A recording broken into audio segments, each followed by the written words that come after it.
politics of fear and hate are wrong. We love you and politics we support you. But America, and love are right. We are not going back. Hey everybody, welcome to episode 20 of Raised Red, Living Blue. Sloan Roden is recovering after being tased at a recent Marjorie Taylor Greene town hall meeting. So I thought I saw her on the video. Yeah. Today we're joined again by Jason Patton.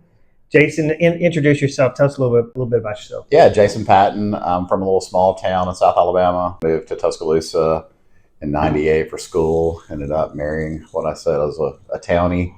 Stayed for 23 years until I moved to Birmingham about 4.5 years ago, and I've been here since. Real estate agent with Keller Williams Realty. We've got 4 really important talking points today, but are you seeing anything with your clients pulling back? Not really. Yeah. Not really. I'm not either. Sloan's had a little bit of that, but I'm trying to move my business, to Smith Lake. I want to get to where I can just sell Smith Lake homes and retire up there and stuff. So it's a pretty MAGA area. Yeah. And I feel like they're just not worried about it. They're not. No, I mean, it's a blessing and a curse living in Alabama. Yeah. Because they aren't worried about it because their side won and they're getting everything that they voted for. So no, they're not pulling back. I'm concerned though. I'm really worried that, well, first of all, I'm like, I need to work 100 hours a day to try to get as many closings as possible because we don't know what the future holds. We don't know what the future holds. And at some point, these red buyers and sellers of mine are going to go, aren't they going to go, holy shit, at some point? At some point they have to. I saw this morning a headline where the head of the IMF said that the global economy is expected to pull back and inflation is expected to rise because of the trade wars. Eventually, that's got to hit every industry. Alabama typically is pretty insulated from that sort of stuff. I think we have enough industry around here where it's pretty insulated, but eventually it's going to affect everything. Yeah. Yeah. When I was in Tuscaloosa, I would say that between Mercedes and the university, it pretty well insulated the economy there through the 07-08 recession. And it did. It did a pretty good job of insulating that community. And eventually it's going to affect things. I mean, Mercedes is a German company. Obviously, there's going to be some sort of price increase with some of their suppliers that's going to then affect the production, and they're going to probably cut production back a little bit. So instead of running 3 shifts, they may run 2 shifts. Well, that 1 shift is going to lose hours, and that's going to affect the community. So it's going to eventually trickle down. It may not happen today, it may not happen tomorrow, and it will trickle down to that community as well. Well, let's just segue, I guess, because I wanted to talk about the Trump recession, the Doge failure. Well, first of all, the Doge, they failed miserably, right? They miserably. Keep $2 trillion. Now they're down to like $150 billion. $150 billion. Well, thanks to your fantastic leadership, this amazing cabinet, and the very talented Doge team, I'm excited to announce that we anticipate savings in FY26 from reduction of waste and fraud by $150 billion. And and some of it is just absurd. Like people getting unemployment insurance who haven't been born yet. I mean, I think anyone can appreciate whether. I mean, come on, that's just crazy. Yeah, the New York Times said even that number is riddled with fault.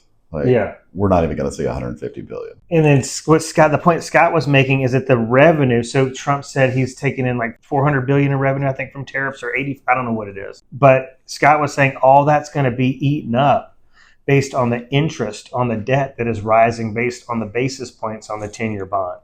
So that makes my head explode. Do you understand that? At a certain level, yes. Yeah. Probably. I'm not an economist. And that's probably the problem, right? I mean, none of us really totally understand. It just sounds really bad. But his point was all the gains, whatever the number is, that he's brought in from tariffs, which is paid by American consumers. Right. We've paid that. Yeah. That it's all going to be kind of a wash because it's the interest on our debt is going up. Yeah. So none of this stuff, all these people lost these jobs. These departments are closing. These inspector generals are out of business. They're fired. I mean, what was it all for? Right. Well, a lot of people lost their job for 30 days. Yeah. The federal judges that did intervene, some were even Trump appointed judges, basically forced the government to rehire those people with back pay. So they got a 30-day pay vacation, which great for them. Yeah. They're probably working high stress jobs anyway. They probably deserved it at some point. But yeah, I mean, it was all for what? It was a dog and pony show.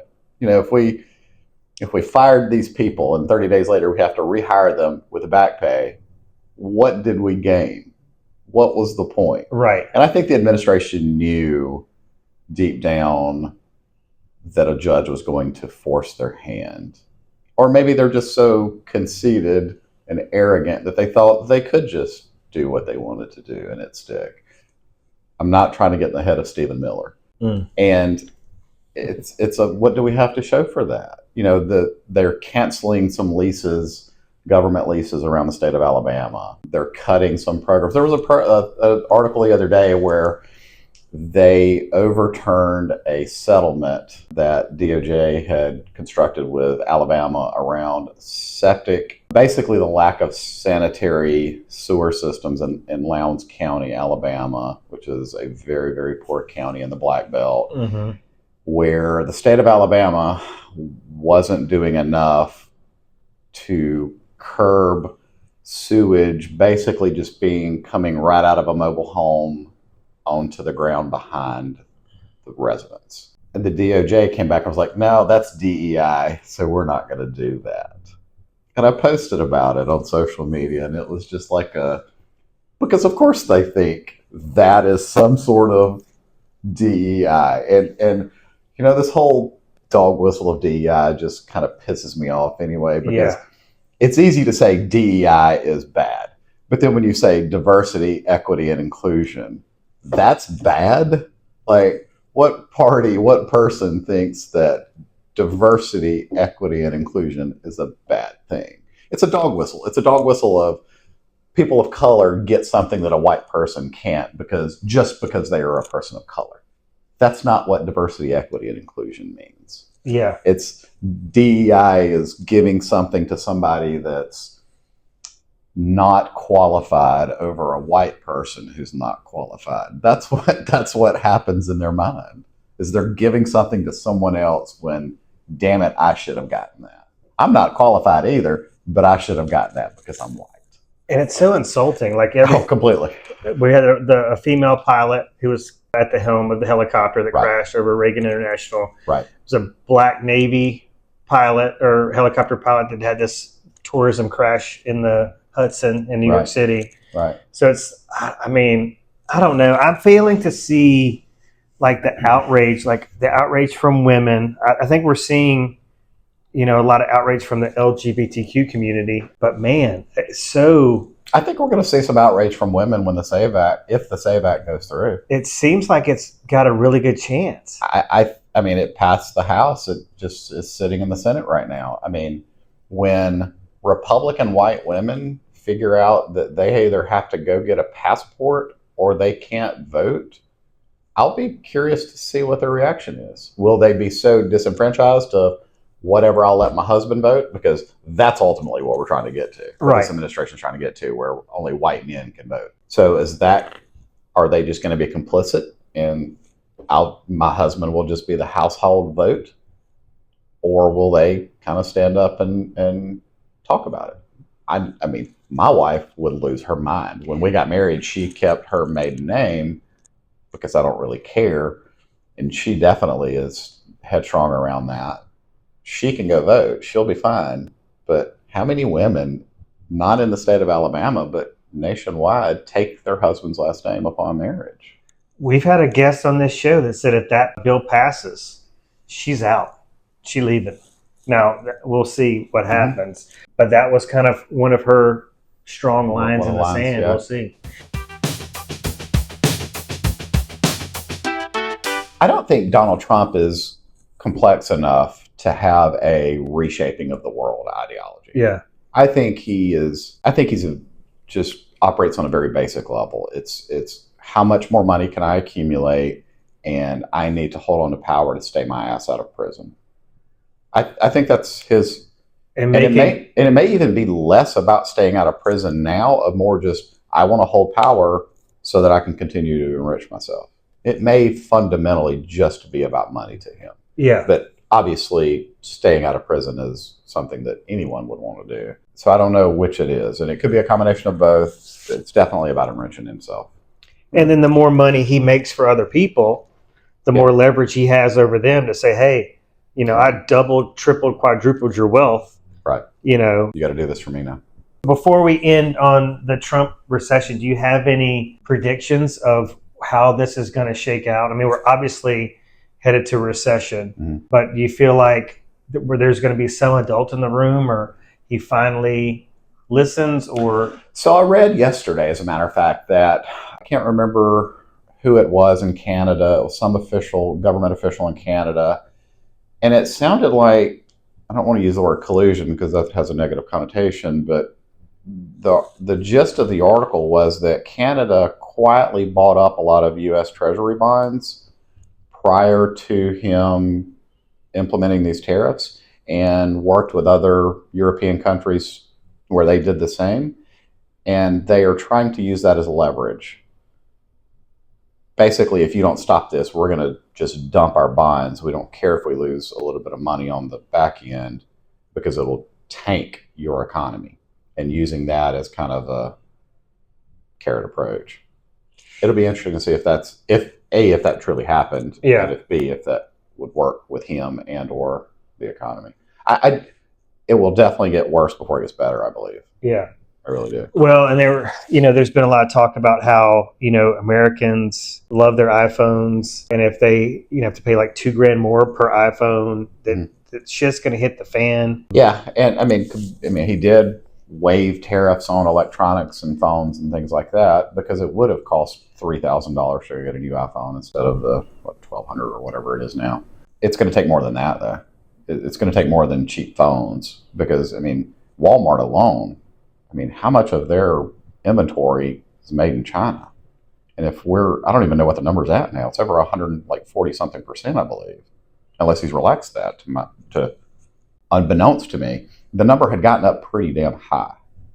So if that plastic good that you used to pay $3.99 for is all of a sudden $8.49, how many people are going to put up with that? And for how long?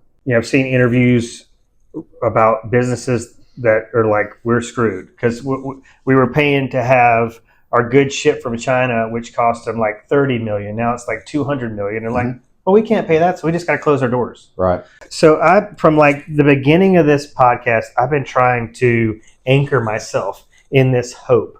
And I've seen this in one of the headlines that, that Americans, whether they like it or not, are being pushed into the center because we're all, at the end of the day, we're all subject to, we need the government, we need a healthy economy. We need all these things to happen to not only thrive, but survive. But I'm concerned that the MAGA faction is still so large and the support is still so strong there that, there might be a violence component to this coming up. I would not be surprised at that. Yeah. I reposted a thing this morning. I don't know if you've even seen it yet. I reposted a thing this morning. It's from 4.5 years ago. It was like some feminist Facebook post that basically it was a longer post, but basically was saying the MAGA people don't care about his policies. It's fuck liberals. Right. That's it. And it's about white privilege. This wasn't even purporting that. It was fuck liberals. You're weak. We view you as weak. We hate weakness. Fuck liberals. Yeah. He can do whatever he wants to do because he's owning the libs. Yeah. They don't care about any contradiction. They don't care how it hurts themselves. It's owning the libs. Yeah. And if it's obviously not a blanket statement to say every MAGA feels that way. And I would argue that a majority do feel that way. And I feel like, the entitlement on the left that we got hammered with after this last presidential election, I really feel like that's us going, you fucking moron. How could you be this stupid? And I really feel like that fire just being stoked so much larger than it ever has been, because now we're in this situation where none of this stuff he's doing is a surprise. None of it. He said he was going to do all of this. Right. It was published in black and white in the Project 2025. But I've never seen that. I don't know what that is. I've heard of it vaguely. It's like right. It's weird. It's Donald Trump. If you go back and look at everything that Donald Trump knows nothing about, it's factual things that happen because he knows the most about tariffs. He knows the most about everything. He's the best at this. He knows so much if you just hear him talk, listen to him talk. But the stuff he doesn't know anything about, it's almost an indictment. Like, Right. if Donald Trump says, I don't know anything about it, mark it down. He's either done it already or he's going to do it because he knows the most of everything else. Oh my gosh. Yeah, so I'm just like trying to keep it together. I'm not a patient person. I was talking to Sloan about this on our last episode about just waiting for some of my MAGA friends to kind of come in to the fold a little bit. There's some evidence that that's happening. You know, I had one of my friends like question the golden age of America. He's like, I just don't know. I mean, the common denominator seems to be that they have faith in Trump, that he knows what he's doing, and it's going to get worse until it gets better, like you said. And you know, there's this theme of, you know, this is our greatest generation sacrifice. Right. So right. This is our wartime sacrifice. And yeah, you know, there's just so much to this. And the premise has been that these people, like working class people, don't have time to do some research and be informed. And I'm just like, the hell with that, y'all. Y'all got to get your heads out your asses. Yeah, I know that's an argument, and I agree. You know, my child's 18; she's in college now, and I do remember what it's like to work 12 hours a day in real estate, come home, cook dinner, get my child ready for bed, and then want to unwind and relax because I know I'm going to do the same thing all over the next day. Yeah. So I get that. And it does just take 15 to 20 minutes of your time to educate yourself. We're not asking you to write a dissertation on current day politics. Just crack open a book or crack open a trusted website. And that's another thing that, you know, it's the reality a whole is other tangent. they're probably going to Fox News or, right. That's, yeah, you know, exactly. the Randy Savage show or something to get that information, and it's all skewed and wrong. The other night, what day was it? It was like 2 nights ago. I flipped onto Fox News because I'm a glutton for punishment and I like to do that just to see what they're talking about. And while I can't remember what the headline of the day was, but of course CNN was talking about it. Oh, I know what it was. It was when the El Salvadorian president was in the Oval Office and said we were going to bring him back. So that's all Caitlin Collins was talking about. That's all Richard Maddow was talking about. Flip over to Fox, and they're laughing at Bernie Sanders being the old man that's on stage at Coachella and how all these young people can't possibly want to hear that. That's what they were literally laughing about it. That's their big headline for the hour during Sean Hannity was, look at this crazy old man on stage. These kids are here for a good time, and probably they're the oligarchy. I mean, Coachella is so expensive to go to that they're, you know, Bernie Sanders talking about the oligarchy. Well, the kids are kids of the oligarchy. Yeah. I had a kind of a wild youth and got in trouble with the law. It's one of those things where I just got this, you know, because I'm white, because my parents had some money. Yeah. And there was something to that. Like, you know, it was unfair, but it kind of felt good. And I just feel like that's always kind of been the posture of the Republican Party, is that we're the party of privilege.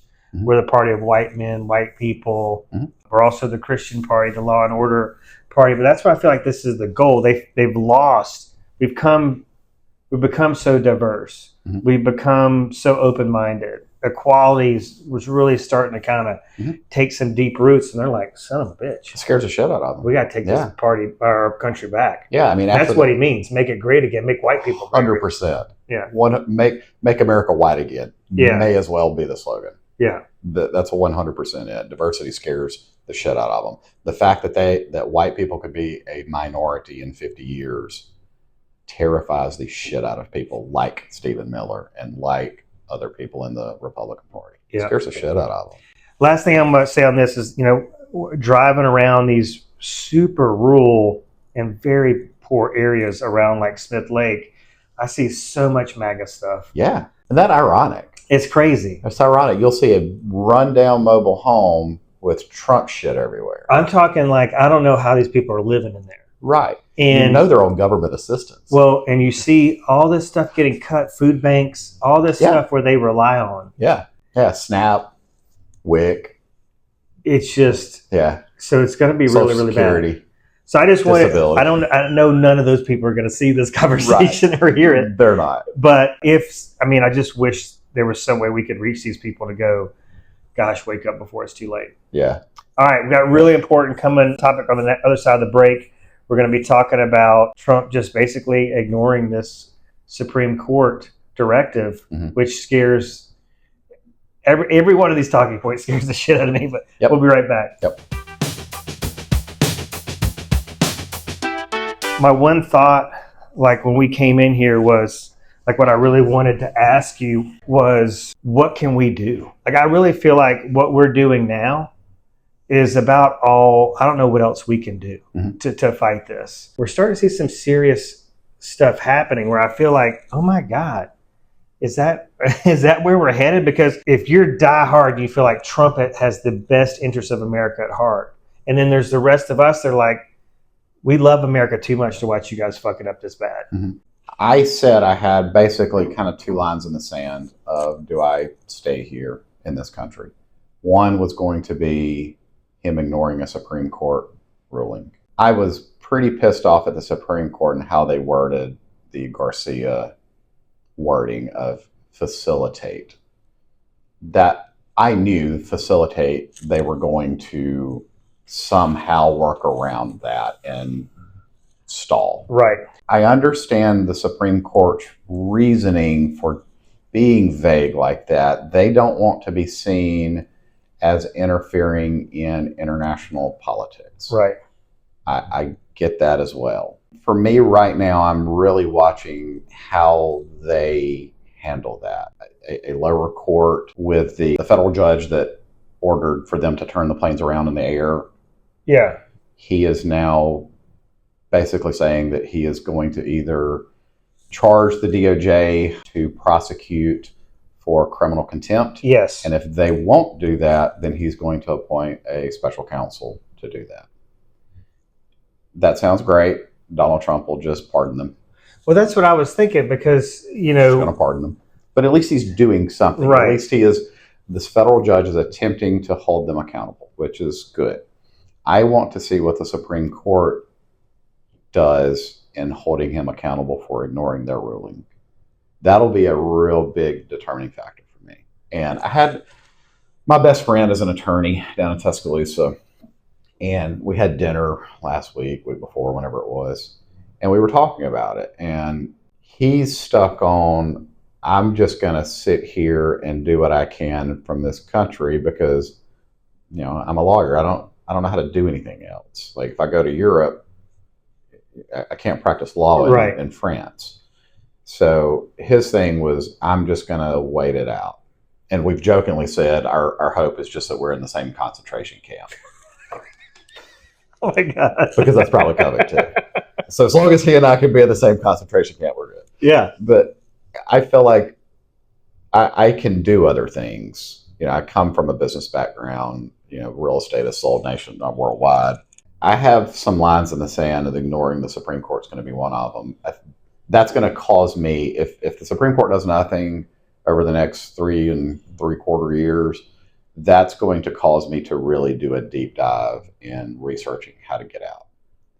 When and if my thought, and maybe I expressed this last time I was on here, my thought is he is going to manufacture a crisis prior to the election in 2028 that will cause him to then suspend the elections and then therefore stay in power.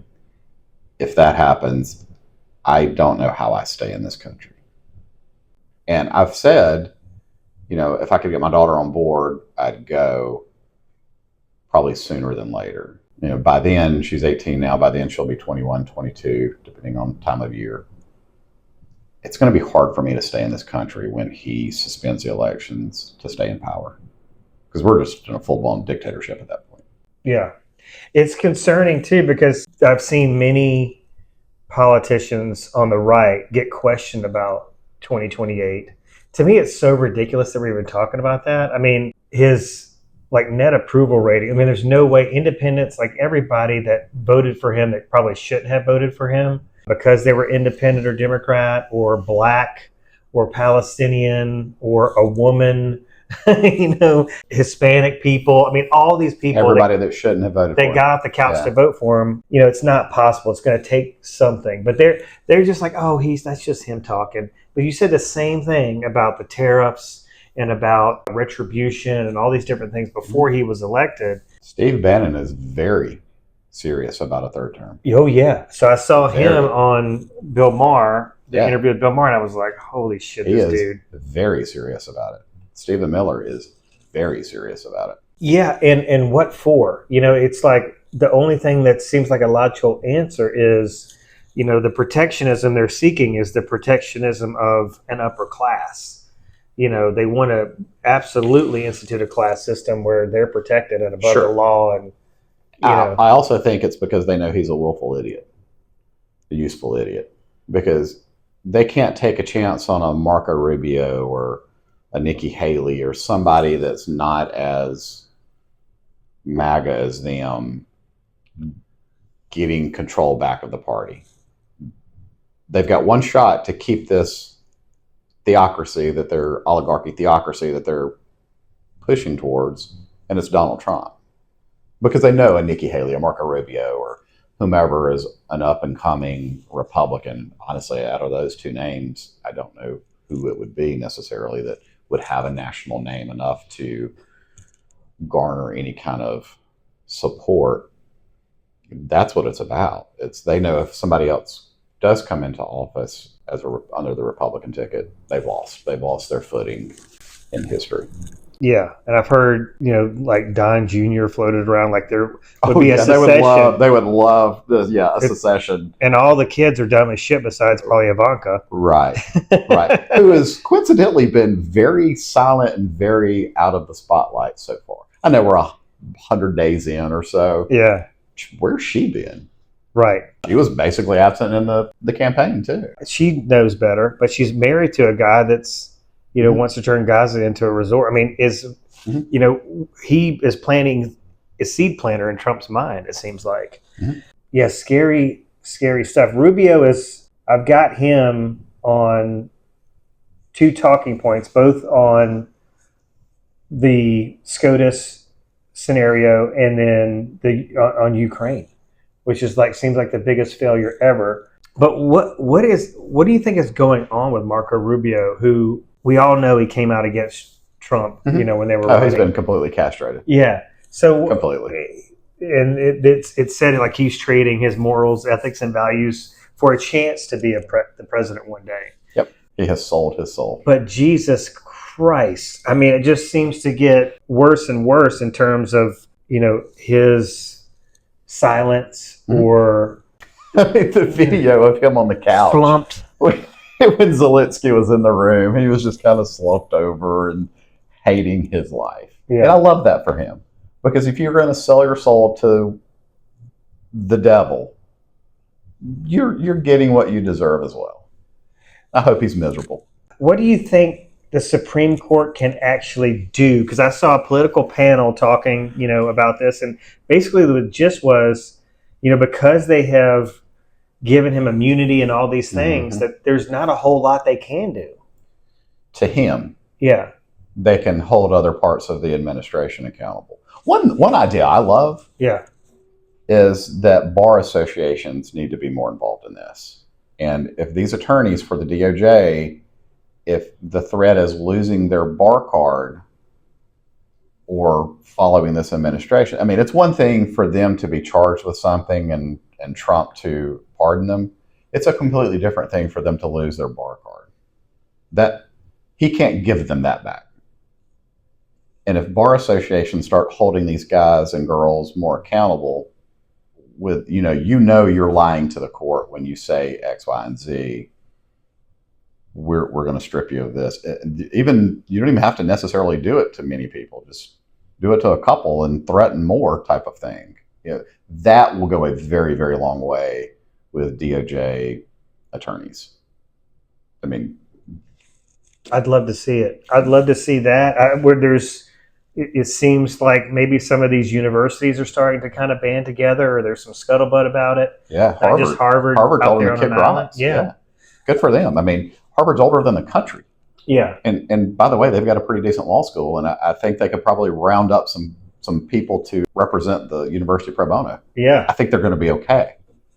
Well, and everybody's, that has some sense is talking about how there was such a better way to handle immigration, and immigration has been very profitable for the United States. Mm-hmm. You've got people paying into Social Security that will never receive it. They're paying state and local taxes. Right. So they're of over $1 billion.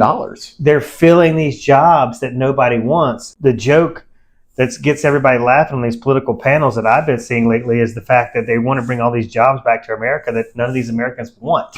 Right. That's the reason they freaking left in the beginning. Yeah. Did you see that? Like, it was clearly an AI generated video that I posted of like people in this factory with a sewing machine. It's like, is this really what you want to bring back?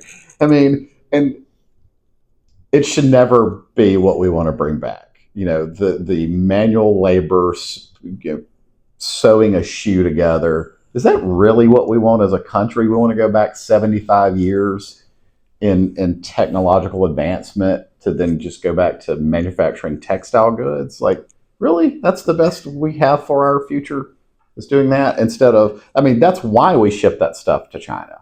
Let them manufacture it cheaper, and we focus on technology and other things that are, future based and less labor intensive and things like that. Like, we're one of the smartest countries in the world. We're the richest country in the world. Mm-hmm. That's what we should focus on. Let these developing countries manufacture those textile goods and ship them back over here. Yeah, so you got these employers. So it's restaurant industry, farmers, construction, all these people filling these jobs that Americans don't want. Mm-hmm. That's obviously going to be detrimental on the economy. There's a lot of people saying like Trump is like stuck in the 80s. And he wants to bring us back to the 80s. Or before, yeah. Yeah, and it can't work again. You can't put that genie back in the bottle. Right, you can't unring that bell. Yeah, sure. So it just doesn't make any sense. But the reality is that I would love to get your take on this, because I really feel like Biden is such a major problem. Really set us up for failure, really gave Trump the keys, Trump 2.0 the keys. Yeah, he waited way too long to drop out of that race. You should never have thrown his hat into it, in my opinion. He should have said, I was a one-term president, that I came here to fix the problem. I have fixed the problem. I'm bowing out. Let's run a primary. Let's have people come in. That's what I would have preferred to happen. We can't unring that bell either.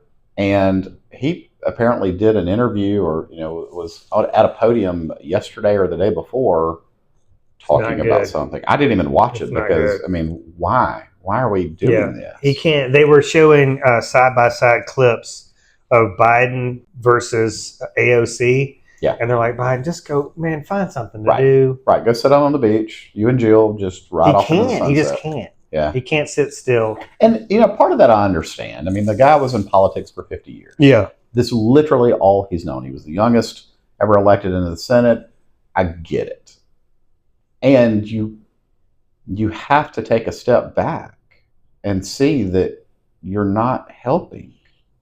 It's like he had the same yes man that Trump had around him. Yeah. And Jill was probably one of the biggest culprits of it. Apparently telling him, no, you've got this. You should run for another term. No.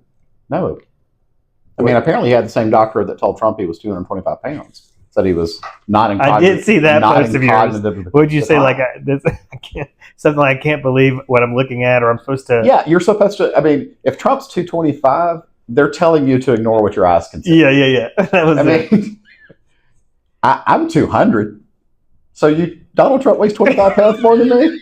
Really? Okay.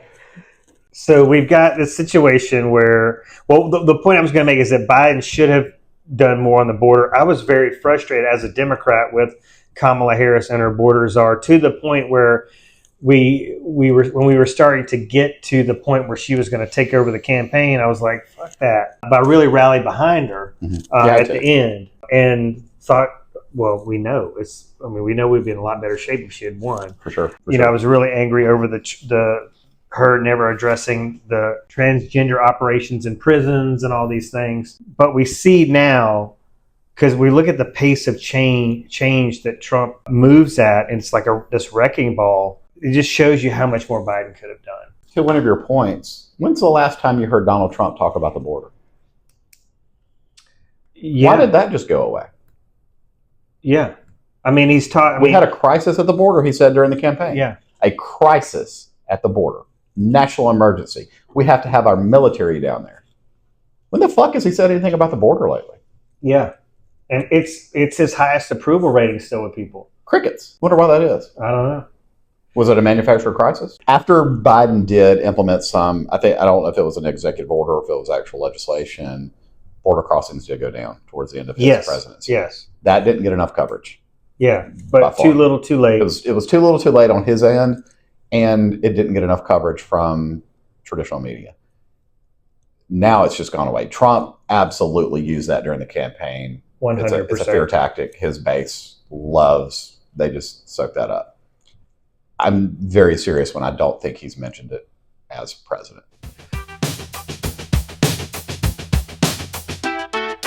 But I really feel like it's going to, and I've said this a lot, that it doesn't really matter how much we get pushed to the middle until somebody on the right, because like, as you mentioned, everybody always just chalks it up to weak-ass, woke-ass liberals. Mm-hmm.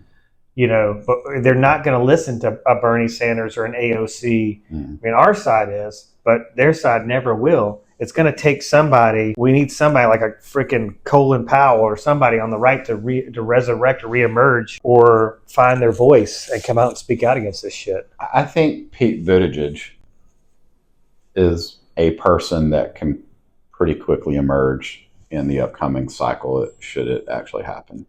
I agree, but what I'm saying is like whether you're just right of center or all the way like deeply immersed in the MAGA faction, will they listen to it, Pete? Will things get so bad economically, social justice wise, civil rights, to where they'll listen to him? No, MAGA won't. And we don't need them for him to get elected. Right. They are a minority. Yeah. He has made it a point for months, if not years, to go on to Fox News and talk in very simple, plain terms to people. He's a vet. He is a dad. He's gay, so that's going to always be a stumbling block for some people. But he's a white male veteran. I think a lot of people in the center will listen to him. He's a very articulate, very well-educated human being, and I think he can unite people. I really believe that. I was talking to somebody last night that said that when they hear a MAGA person start talking negatively about somebody, they stop them halfway through and go, "What church do you attend again?" Oh, I love that. And then just let that ride. And they were just like, it shuts a lot of people up. Yeah. And it should, because they have separated the two. They claim to be a Christian and will have either Christian in their bio or some Bible verse in their bio on social media, and then they're trashing another human being just for the color of their skin. Yeah, it's just this entitlement. It just makes people feel good. Because I remember, like I said, as a child, I was filled with some confidence and self-esteem and just overall entitlement over other people. Mm-hmm. It's one of the things I think my wife hated about me when she met me first, is because I always just thought I was better than everybody else. Mm-hmm. But that's all this is what I'm seeing. It's like, hey, we want to get back to that time where we were above the law and we wouldn't get prosecuted for buying islands in the Caribbean and throwing a bunch of young underage girls on them and inviting our rich friends to, have sex with them and stuff. That's what I feel like this is. It's like, y'all are getting too close to all of our good stuff, all of our vices, all of our money, all of our ability to exploit the working class. Yep. And so here we are. My wife got after me last night. She was watching a video. It was a body cam footage from a police officer going up to an African-American woman. She was driving, I think, a Mercedes. and she was behind an office building throwing trash into a dumpster. I'll ask the questions. You're breaking the law right now. Actually, I'm an attorney. I know my rights, and I'm not breaking the law. As I stated, sir, I'm a tenant at this office location. Okay, this card doesn't prove any of that. I need to see your ID. You don't need to see my ID, sir. I just gave you my business card. Ma'am, don't make this any more difficult than it has to be. Address. There's no need to be confrontational. Nobody's being confrontational, sir. I'm not being confrontational. Ma'am, you're being incredibly aggressive. Wow. All you're doing is escalating the situation, and there's no need for any of this. I'm escalating the situation. Correct. I've asked you know 3 what? times now. I need to I see will your show ID. you my ID to verify the business card, okay? I'll do that for you. But I don't have to, okay? I'm make sure you know that. This is my name to verify the business card and the office address, sir. This is not illegal dumping, once again. All right, and but the address is different on your license than it is on the business card. Because that's a business location, sir. That's not my home address. Yeah, this whole thing just seems very suspicious. I'll be right back. I need to run this ID. You don't need to run my ID, sir. You don't need to. I'm an attorney, like I said. That'll be against your jurisdiction if you're trying to run my driver's license. Ma'am, you and I both know that, or I can tell you that right now. That's illegal what you're doing. You just illegally took your ID. Because you have no reason to legally stop me. I gave you my ID. I did not have to, once again. Like, I was just fuming at this cop, and I said something along the lines to my wife. I was like, she's an attorney. She should know she doesn't have to do all of these things that she is doing to de-escalate this. Why the fuck is she giving in to him, which is only giving him more power? And my wife was quickly putting me back in my place, going, you're a white male. Yeah, she's scared. She's scared. She's a female person of color. That's why she's complying. You as a white male may sit there and dig your heels in. You can both be right, but your privilege is giving you the confidence to fight back. And I was like, you know what? You're right. Like, it stopped me in my tracks. I was like, you're right. Yeah, because the law really exists to protect white people. Yeah. It is to persecute poor people. Yeah. Keep them in their place. Yeah. Protect the rich and the white from these poor brown and black. My white privilege would give me the confidence to fight back towards a cop. Well, when I know I'm in the right. And that is really, or one of the motivations of the Constitution, right? To protect people that can't protect themselves. Even those 3/5 of a person. So it's crazy to me. A couple quick things and then we got to move on. But so this lady, I don't know who she was. Was she a college professor or somebody? There was that image of like 3 guys in black, ICE officials surrounding her and pulling her off the street. Did you see this? Oh, yeah. Woman? Yeah. All right, so it turns out she was totally innocent. Yeah. She just written some op-ed that was unflattering to Trump about his immigration policies or something. Like, that's the thing. That's the shit that scares the hell out of me. Back on Marco Rubio, he was criticized here like in the last 48 hours about his definition of due process. This shit's, it's crazy. Mm-hmm. But Trump, this is what I want to get your final opinion on. So they're saying like Trump is relishing this fight, this judicial branch fight, this Supreme Court battle over this wrongly deported man. And it seems to me that, and it seems to a lot of people, that he is so jealous of that power of the authoritarian leader, the cool dictator of El Salvador. 100%. What do you feel? You think like, why is he so jazzed up about this? And why don't they just go, fuck it, we'll go get the guy? Right. Why don't they do that? Yeah. I mean, he's the greatest negotiator ever. Right. He can't order the deal that's way out of this? He had the guy in his own office. He didn't even have to go to El Salvador or pick up the phone or send an email. Like, the motherfucker was sitting right beside him. Could have brought him with him. All he had to say was, you know what? Bring him home. And when the guy was like, oh, well, we're not going to release a terrorist into our country, all Trump had to do was, I'll send a plane down, you escort him from the jail to our plane, we'll take him back. That's all he had to do. The guy would have said, okay, if that's what you want. Well, it's turned out in the last 48 hours that this senator from Maryland that went down spoke to the vice president of El Salvador, and was basically told the reason we're keeping this guy here is because your government's paying us millions of dollars to do that. Yeah. And it's given him an opportunity to flex because that's who he wants to be. He wants to have that power. Every authoritarian ruler in this world is a wet dream for Donald Trump. He escalated it by saying, well, it doesn't matter if you're here legally or American citizen. Mm-hmm. You know, but and I'm thinking the homegrowns are next. Well, homegrown terrorism is the far right. Well, I mean, if you firebomb a Tesla dealership, yeah. You're a domestic terrorist. Yeah. If you try to burn down the governor of Pennsylvania's personal house, well, or take a big giant steamy dump on Nancy Pelosi's desk. You're just an arsonist at that point. You're not a domestic terrorist for trying to burn down Shapiro's mansion, governor's mansion. You're a domestic terrorist if you try to burn down a car dealership there. I feel like I've been given this gift. You know, I can't figure all this stuff out. I don't know the inner workings of things. I just know when shit's wrong. Yeah, they're all these are all the Garcia thing is a trial run. It's a trial run for this administration to see what they can get away with. Yeah, I firmly believe that, and it will. Like the op-ed person. Yeah, it's a trial run to see what they can get away with. All of these things are micro little trial runs, in my opinion. And nobody really cares about this woman because she's either foreign, right, non-white, she's not wealthy, you know, not a millionaire or billionaire, the wrong color, whatever it is. You know, it's just like, nobody cares. She's one of them. Yeah, she's one of them. And, you know, if they can start picking people off the street, I mean, that shit that happens in Iran and Russia and Syria and all these other places, Saudi Arabia, I mean, just wherever. It's, you know, hello? Yeah. I mean, when the first ICE agent who does not identify themselves gets shot, what are we going to do then? Yeah.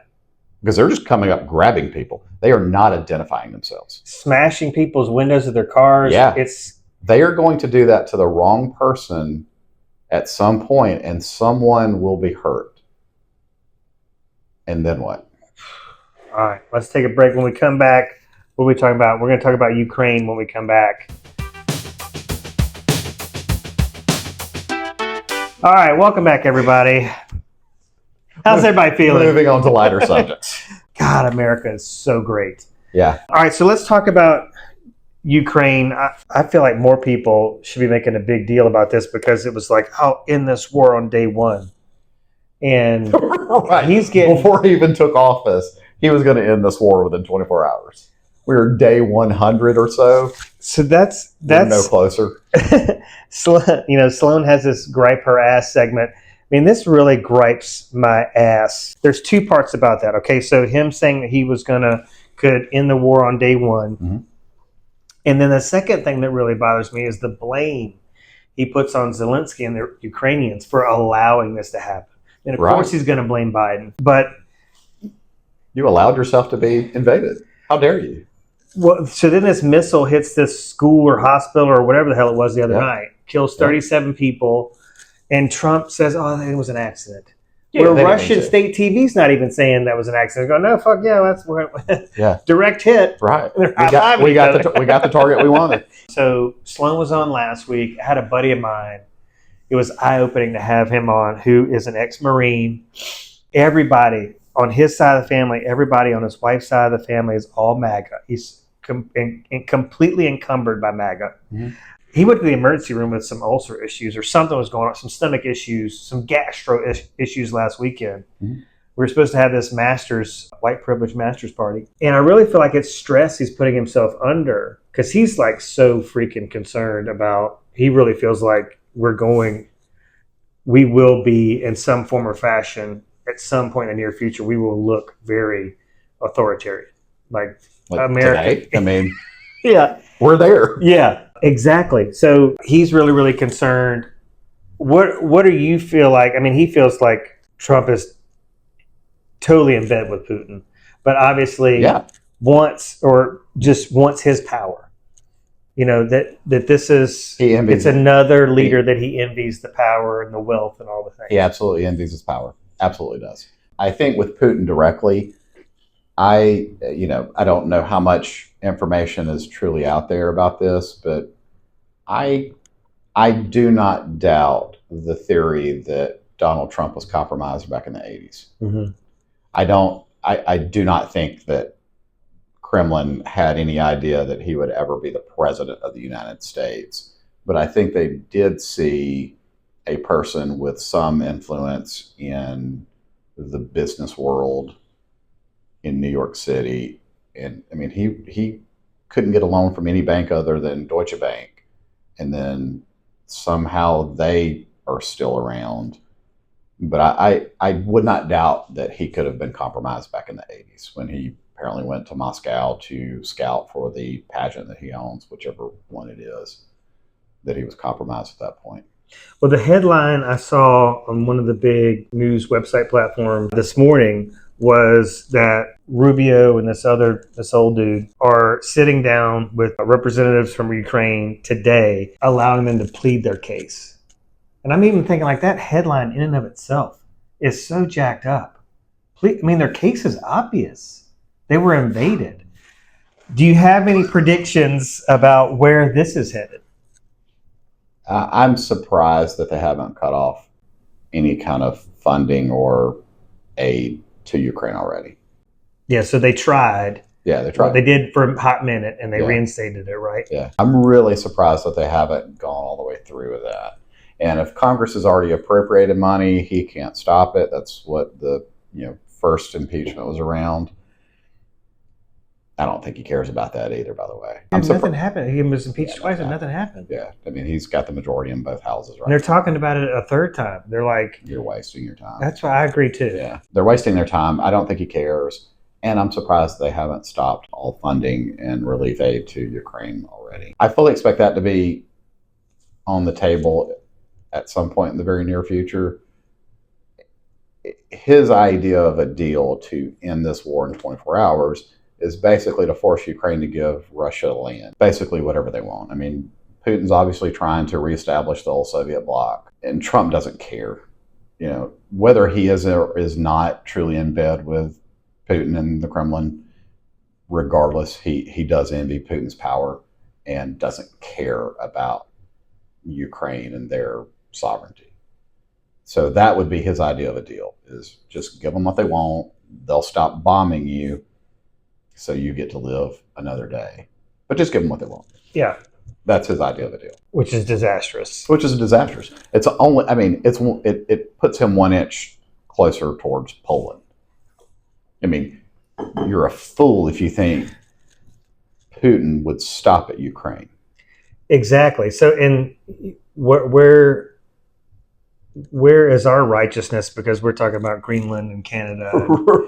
We've lost any righteousness around around occupying territories. So, one thing just really gripes my ass is all these conspiracy theories on the right and everything. About how Hillary Clinton is doing something with little kids, like making them drink blood in a basement of a pizza shop or some shit. That doesn't have a basement. Yeah, it's crazy stuff, but it's really, I'm starting to get, and we've had some of it going on right here about who's in bed with who and what's the goal of this, and is the economy being like deliberately destroyed? Yeah. I was trying to think of a softer adjective. Manipulated. Yeah. And I've heard that like this is kind of the goal, right? It's like to give Putin more influence in Europe. He wants to take more Europe. China wants Vietnam, the Koreas, the Taiwans, the Asian territories, and then we get the Americas.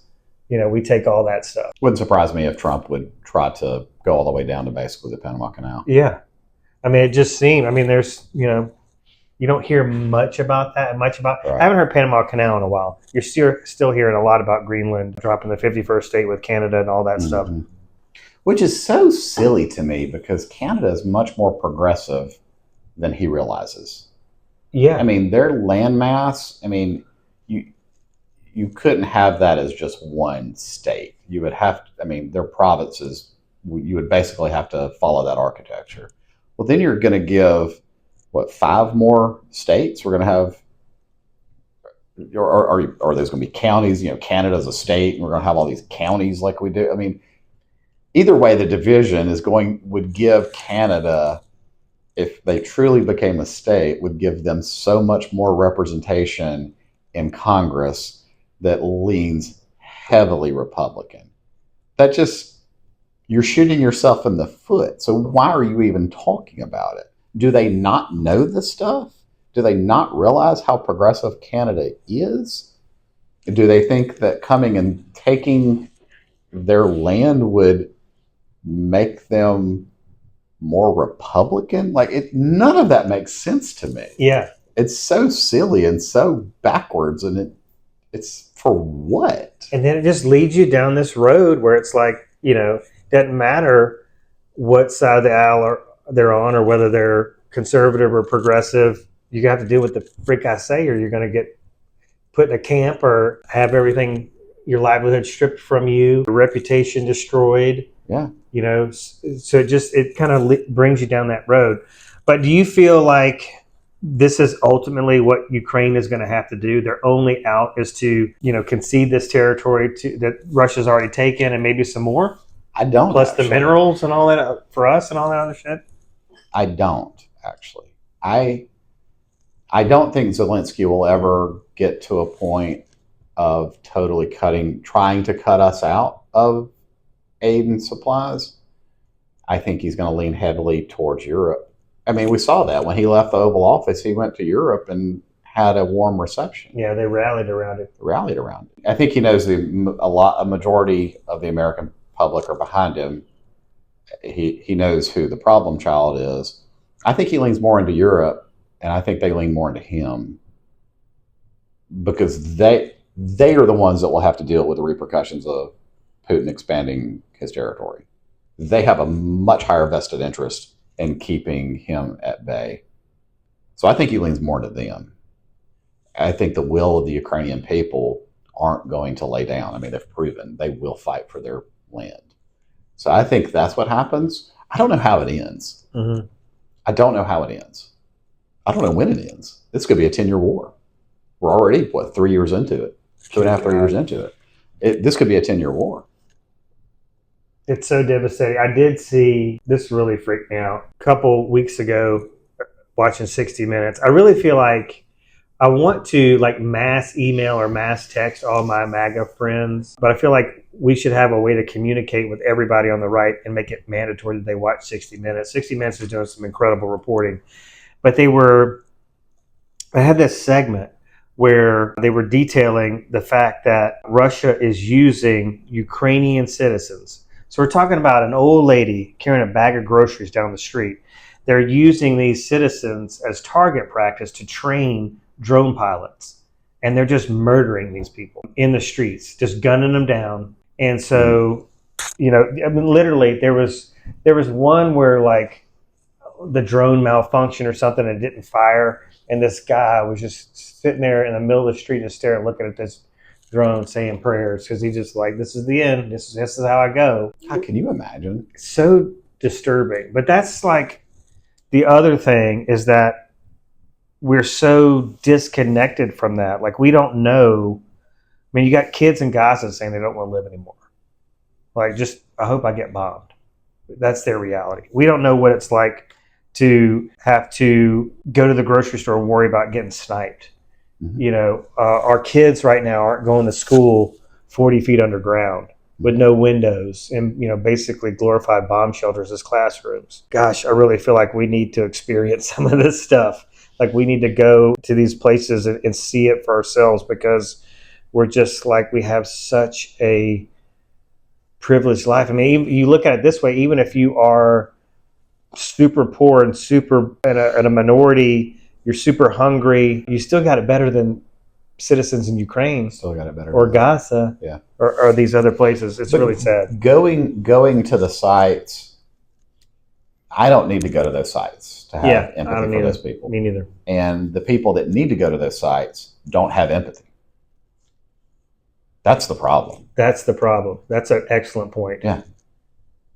That really helps because I'm just grasping at things help me understand. They don't what's care. Wrong with these people? They don't care about their neighbor down the street. Why the hell are they going to give a shit about somebody on the other side of the world? And yet probably going to church on Sunday. Oh, 100%. Yeah. Yeah. Praise be. Yeah.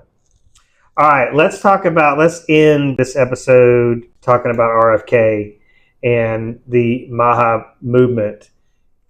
This is interesting to me on a bunch of different fronts, but I saw him come out this week, or maybe it was late last week, talking about how the environment is so toxic to us. But yet Trump's stripping the EPA. Right. The irony. Killed the green energy, is anti-everything. Bring back coal. Right. Let's drill, bring baby, back drill. coal. Let's drill more. Let's have more pipelines that can rupture like the Keystone did 2 weeks ago. Let's do all of that. And I'm glad to know that now our Secretary of Health and Human Services has discovered that autism is preventable. No, it's not. It's not preventable. We don't have more cases of it either. We have better diagnosis of autism. That's what it is. Vaccines do not cause autism, period. Full stop. Hey, but he's going to cure it in 4 months, or he's going to eradicate it? And look, I'm a parent. I understand. I will never forget when my child was around that 18-month stage and needed to get her MMR. Maybe it was around 24 months when they recommended that. I had a conversation with her pediatrician in his office because I'm not a vaccine denier. I have vaccine and boosted. I still, as a parent, worried about my child. Mm-hmm. So I had the conversation with her pediatrician, who I think is a very intelligent human being. This guy's got a photographic memory. He can, to this day, my child's 18 years old. If I go to him today, he could tell me what day of the week and what room number he first saw my child in 18 years ago. He is that good. His son is autistic. So I asked him, what are your thoughts around MMR and this autism? So this was 16 years ago.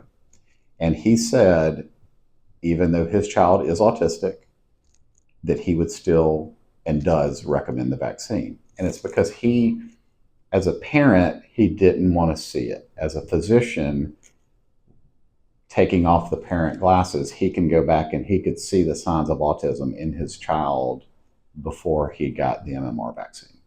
Wow. That was enough for me to go, okay, I'm in. Let's do this. Fast forward to when she was, I don't remember the age, 12, 13, when it was the vaccine that females... HPV? The HPV vaccine. That's a relatively, in the scope of humanity, newer vaccine. And I had to do more research on it. And ultimately her mother and I said, yes, this is something that she needs to be have a vaccine against. So I understand skepticism and wanting to protect your child. That's what any decent parent, you don't even have to be good, great, wonderful parent to want to protect your child. Only pieces of shit don't care about their children. Right. So I understand skepticism, and I think that's okay to a certain point. And you also need to look at science. We were talking about religion earlier. If we were able to wipe out every teaching, writing, hearsay about religion, if you could wipe it from the face of this earth, in 2,000 years, it wouldn't come back looking the same as it does today. If you wiped out every piece of science known to man, in 2,000 years, it would come back to where it's at today. Science is a provable thing. So you need to look at the science, and the science says that vaccines are safer than the things they are protecting the people against. Measles. We're in 2025 and we're fighting measles outbreaks. And the parents... That young couple that had 6 children and their youngest, or one of their youngest, passed away from measles. The other 5 got it and survived, and they still would not vaccinate their other children. Wouldn't change a thing. Would do the same thing. It's God's will, I'm guessing? Yeah, it's his ultimate plan. It's God's will. Yeah, that was his part of his plan. Who are we? Who are we to question God's will? And maybe if you want to believe in religion, great, fine, wonderful, that's okay. I have a very vulgar saying around religion. If you want me to say it, I will. I'll hold it off otherwise. No, hell, bring it on. I think religion's like having a dick. It's fine if you want to take it out and play with it yourself. Just don't shove it down somebody else's throat. Oh my God. That's my view around religion. So if you want to say that God's will was for your 18-month-old to die from a preventable disease, maybe you should also look at God's will allowed these scientists to come up with this vaccine that could have prevented that death. How do you take that path, that the death was what he wanted, not the fact that tens and hundreds of years of science gave you a vaccine to prevent this death? Why is it this path that they chose, not this path that they chose? Yeah, it's just, you could make an argument about why are you taking the vitamin D then? Like, because some of these people are doing some of the things that he said that would be good to do. Mm-hmm. I can't remember all the things he said, but one of them was taking God only knows. Right? God only knows. I just saw the headline that he now thinks that autism is an environmental factor, and that it's so that it is an environmental thing, it's preventable. No, it's not. Well, my argument has long since been against people that don't believe in climate change, that feel like, we're put on this earth to do whatever we want. Mm-hmm. I mean, we have dominion over it. That means drill, baby, drill. That means all the things. Mm-hmm. There's a lot of data out there that points to the air we breathe as being one of the biggest causes of human death and disease and all these things. It's pollution based. Sure. I don't disagree entirely that the processed foods that we eat are causing some of our disease. It only makes sense. And that's why I love where that's what is kind of the RFK conundrum, I feel like, because he says some things that why do we have red 40? Why do we have chemical dye? Like, you're eating a bag of M&Ms. Why can't they all be brown? Mm-hmm. Why do they have to be a different color? Right. Why does your soda that's a strawberry soda, why does it have to be red? Right. If it just can be clear. It can be clear and taste like strawberry. So I mean, 100%. Yeah. I hate to give him any credit. Yeah. Because I think he's nutso, and he is right. Like, we do have chemicals and preservatives in our food. Like so my wife is a type 1 diabetic. For our honeymoon, we went to Italy. We're in Italy. We ate Italian food, pasta, breads. We ate all of this. The pasta did not ramp up her blood sugar. Now, the pizza, the breads did. Mm-hmm. The pasta did not. She did not have to take more insulin for the food when we were eating strictly pasta kind of things. Now, some of it could have been the walking we were doing. She loves to give me shit because we were averaging about 8.5 to 9.5 miles a day. Wow. Because I'm a walker, I'm a goer. I love public transportation when I'm in large cities. Yeah. I will ride the shit out of a subway. I will ride the shit out of a bus. I love walking. That's how you absorb the city, in my opinion. Yeah. So she was countering some of that blood sugar with the excessive walking, but the food just felt cleaner. The pasta, for example, felt cleaner there. It didn't look the same as the pasta does here. It's not bleached and starched or whatever they do. It's not just egg and flour. Right. There's something else to it. Because you can make your own pasta. It is literally egg and flour. That's it. But we have other things in our pasta here. Yeah, I mean, we do a fair amount of traveling in Latin America, and like avocados taste different. I mean, everything just has like so much more flavor. It's just amazing to me. These people all have, in a lot of instances, they have children, they have grandchildren, they have these big extended families. My question is, what are they leaving behind? Like, what are they wanting their kids and grandkids to inherit when it's like, let's just keep doubling or tripling down on fossil fuels? And, who knows what we're going to do about, there's so many ingredients that we use that other countries don't. Yeah. From Europe to Latin America to Asia. Speaking of fossil fuels, how about the irony around electric vehicles? Have you seen the clips of Donald Trump in his campaign speeches talking about how nobody wants an electric vehicle, how they go 45 miles, that's their range, and then you got to charge them. And I love Tesla. Now I love Tesla. The irony of that switch being flipped. Now, I've seen Republicans posting on social media talking about, I just went and bought a Tesla. Good. It's so crazy. Good. I wonder. It's going to be interesting to see what happens to Elon. I feel like he came in here. I'm sure he's lonely. He wants to feel good. He wants some attention. He's come in. He's done all this stuff. He's hurt his business and his employees and his investors, his board members tremendously. I don't know. Does he come back from that? Because I feel like he's fading into the shadows. You're starting to hear about him less and less. 2 days ago, Trump canceled his trip to the Pentagon. Yeah. Trump, for some unknown fucking reason, Elon had an appointment with Hexeth to go over top secret war plans in case we ever got into it with China. Why? Yeah. Why was that appointment ever fucking made to begin with? But then Trump found out about it, canceled the thing, and was quoted as saying, "Why the fuck is Elon going there?" Great. There's trouble in paradise. Yeah. Great. Because Elon definitely needs to go back to just wrecking Twitter and trying to buy other companies and things. Put him back in that world. That's fine. He can do a lot less damage there. But I think Tesla as a brand, I don't know how they come back from this. Because it was mostly progressive liberal people that were buying that car, because we tend to be more environmentally conscious. Right. Every time my wife sees a Cybertruck, she goes, "Well, there's another fucking idiot."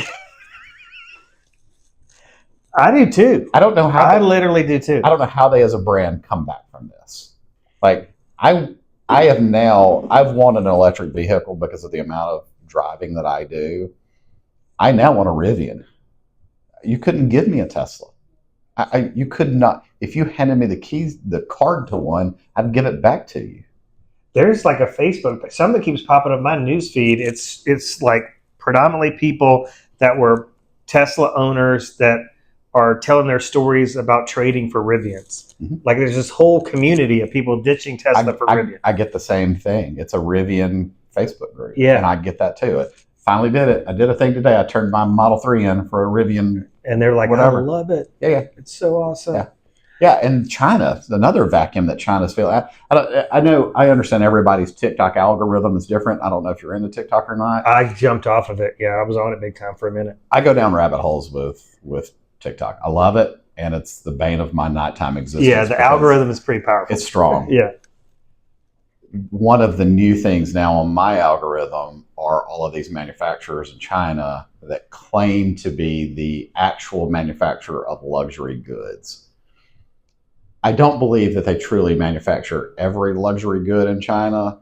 I think probably some. Right. I mean, there are definitely some handbag manufacturers and clothing manufacturers that probably do originate in China and probably do make 95% of the item in China and then ship it back to Paris or Italy or France or Italy or whatever to put a final label on it so they can then legitimately say manufactured in France or whatever. But one of the things was around Chinese automobiles. And if you ever research Chinese automobiles, they are leaps and bounds ahead of us in automobile manufacturing. Their electric vehicles are absolutely incredible. And for like $80,000, you can get something that would make Rivian look like a Matchbox. Wow. It's wild, the things that this one specific model, I can't remember the name of it. I can't either. But I know one of their about. specific electric SUV-ish style of vehicles, it's incredible. I'm like, how do I get that? Yeah, a lot has been made about how Tesla has just failed to innovate. Yeah. They're having all these problems, all these recalls. I love every recall. Every Cybertruck recall, any other model recall. I love every one of them now. Yeah, he is a despicable person who I believe got into this to kind of avoid or water down some legal liability he's facing. 100%. 100%. I think we talked about it last time. Yeah. We didn't, we're going after waste, fraud, and abuse. Why didn't we start at the Department of Defense? Why did we start at USAID? Well, it's because in September of last year, the Inspector General for the USAID had sent an official letter to Elon saying that he was now under investigation. If we wanted to go after waste, fraud, and abuse, we would go to the DOD. That's number one. But we did. We went to a to an organization that 7 months ago, 95% of the population had never heard of USAID. Couldn't tell you what they did. But that's the one we started with. So yeah, it was absolutely to mitigate his, the Consumer Protection Bureau. You wanted to dismantle that. Well, yeah, I mean, they're the ones that say, no, your piece of shit cars need to be recalled because of a deficiency. Well, if you dismantle that thing, you can slide those through a lot easier. But there's so much stuff like we haven't talked about today, like Donald Trump denying FEMA funds to Democratic-led states. Yeah, to North Carolina. Yeah, there's just so much out there that we haven't even really scratched the surface. But I think people should, in just kind of summary, like we're facing an economic crisis, a health crisis, a human rights crisis, a civil rights crisis. Much of it will affect generations to come. Mm-hmm. I'm hopeful that we can learn from this and grow from this, that maybe in some way this is just a completely psychotic correction that we needed to have. What I thought about this week, Germany, you will get arrested if you do a Nazi salute. They take their past very seriously. Yeah. I would love for our future, my child, my grandchildren, to be in that type of world where MAGA is almost compared to Nazi Germany, where it's almost we don't talk about it. We talk about it in schools because you have to educate to prevent it from repeating itself. Yeah, this is how close we came. Right, this is how close we came, but I would love for us to get to that point where in 50 years, that red hat you don't wear that red hat. Yeah, I agree with you. I think that's such a great point. And I hope we get to a place where I hope too many of those people on the right don't have to face like life-altering consequences based on a vote that they placed. I hope they get every fucking thing they voted for. Well, I hope they suffer for it. Because here's the thing, Jason, and I get your point, and I know a lot of people say that because you do have empathy. And I have empathy. I ultimately have empathy for them. I don't truly want anyone to hurt, and I want them to feel it at the same time. Yeah. Because they had no problems voting to hurt someone else. They just didn't think the leopards would eat their face. I want the leopards to get real fucking close to their face to where they can feel their breath on their cheek. That's what I want. Yeah, and maybe start to have the ability moving forward to question this hateful political fear-mongering dialogue, the radical left, the communist left, the fascist, the Marxist left, where they're going to make us gay, all these things. We need to learn from our side that, Sloan and I, she's getting tired of it, but we're constantly bumping heads about this trans athlete thing. But gosh, there was something in the news about Trump pressuring the EU to get stricter on their LGBTQ policies in order to negotiate these tariffs. I don't know where you stand on the trans athlete thing. Yeah.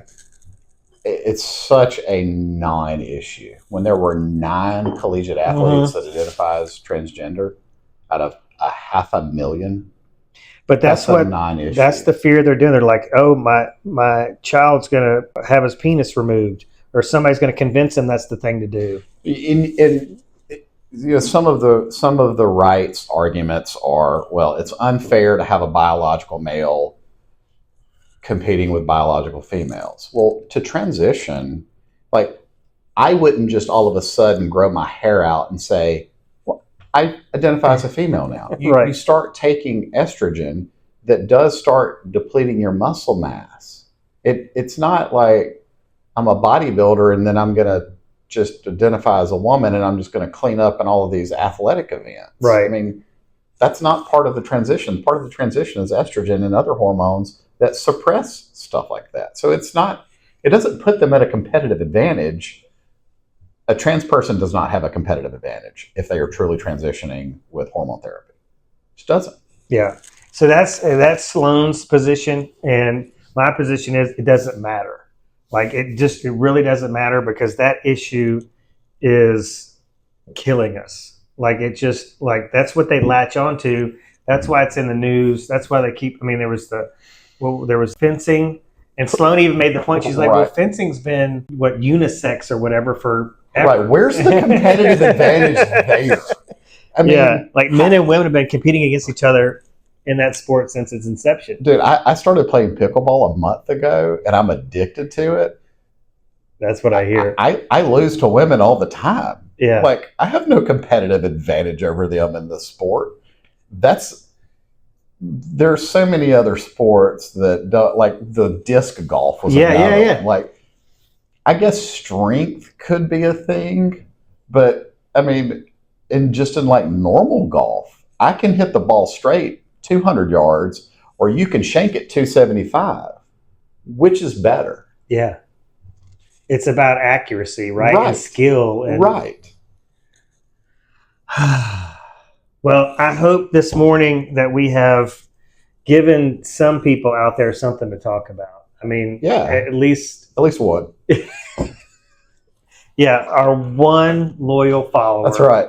Maybe we've follower. inspired them to go out and take to the marketplace with a message of like, let's take a step back and just start questioning things a little bit more. Be curious, dig into things a little bit more.